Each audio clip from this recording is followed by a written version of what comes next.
இந்த மாதிரி இருக்கிற பெருநகர கழிவுகள் இருக்கு இல்லையா நிறைய, இதை எளிதில் மக்க வைக்கிறதுக்கு என்ன செய்யணும்? முதல்ல மடித்தல் வினை, மக்குதல்ங்கிற வேலை எப்போ நடக்கும்?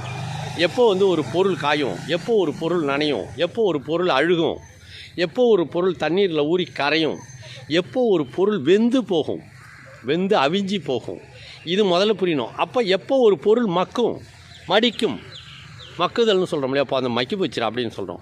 அந்த வேலை எந்த சந்தர்ப்பத்தில் நடக்குது? இந்த அறிவு புரியாமல் நீங்கள் ஒரு பொருளை மக்க வைக்க முடியாது. ஒரு இலையே இருக்குது, பறித்து தண்ணியில் போட்டிங்கன்னா என்ன ஆகும்? அழுகும். ஒரு இலையை பறித்து தண்ணியில் போட்டிங்கன்னா அழுகி போகும். அதே போல் காஞ்சி போன இலை, நல்லா முத்தி போச்சு, காஞ்சி போச்சு இலை, சருகு, அது தூக்கி தண்ணியில் போட்டால் என்ன ஆகும்? ஊறி அழுகும், ஊறி கரையும், அது அழுகாது. பச்சை இலையாக இருந்தால் அழுகும், காஞ்சி போன இலை, முதிர்ந்த இலை, காஞ்சி போன சருகாக இருந்தால் ஊறி கரையும். சரியா? பிளாஸ்டிக் என்ன செய்யும்? தரையில் கடந்தால்